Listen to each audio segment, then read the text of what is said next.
বান্দরবানের নাইক্ষ্যংছড়িতে বিএনপির চেয়ারপারসন মরহুমা বেগম খালেদা জিয়ার রুহের মাগফেরাত কামনায় কোরআন খতম ও দোয়া মাহফিল অনুষ্ঠিত হয়েছে। বুধবার ৭ জানুয়ারি নাইক্ষ্যংছড়ি হাজী এম.এ. কালাম সরকারি কলেজের অডিটোরিয়ামে বিকাল ৩টায় কোরআন খতম শুরু হয়। বিকাল ৩:৩০টায় হাজারো নেতাকর্মীর উপস্থিতিতে আয়োজিত দোয়া মাহফিলে সভাপতিত্ব করেন জেলা বিএনপির সদস্য আরিফ উল্লাহ চুট্টু এবং সঞ্চালনা করেন উপজেলা বিএনপির সাবেক সাধারণ সম্পাদক আব্দুল আলিম বাহাদুর। বেগম খালেদা জিয়ার পেছনে এই বর্তমান ছেড়ে ইহকালের যাতে পাড়ি জমেছে, তখন আমি বাকরুদ্ধ অবস্থায় হয়ে পড়েছি। তখন বাংলাদেশের মানুষ স্তব্ধ হয়ে গেছে। দেশনেত্রী বেগম খালেদা জিয়ার যত সৈনিক আছে, আমরা বিএনপি পাগল যারা রয়েছি, তারা পুরা জাতি স্তব্ধ হয়ে গেছে।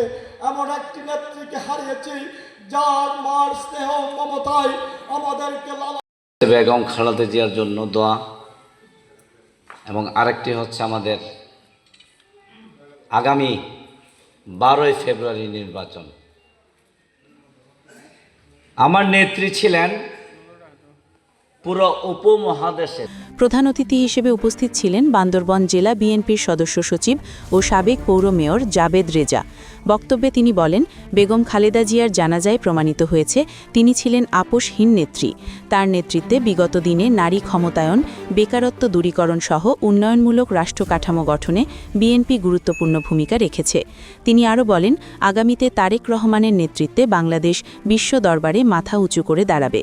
দোয়া মাহফিলে বিশেষ অতিথি হিসেবে বক্তব্য রাখেন জেলা বিএনপির যুগ্ম আয়োজক জসিম উদ্দিন তুষার, আবিদুর রহমান, সদস্য সেলিম রেজা, বিএনপি নেতা মোহাম্মদ আয়ুব সহ অন্যান্য নেতৃবৃন্দ। এ সময় আরও উপস্থিত ছিলেন উপজেলা ও ইউনিয়ন বিএনপি, যুবদল, ছাত্রদল, জাসাস সহ সহযোগী সংগঠনের নেতাকর্মী, শিক্ষক, শিক্ষার্থী, গণ্যমান্য ব্যক্তিবর্গ ও সাধারণ মানুষ।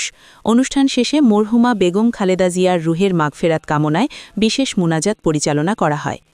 Desk news, Kalchakra 24।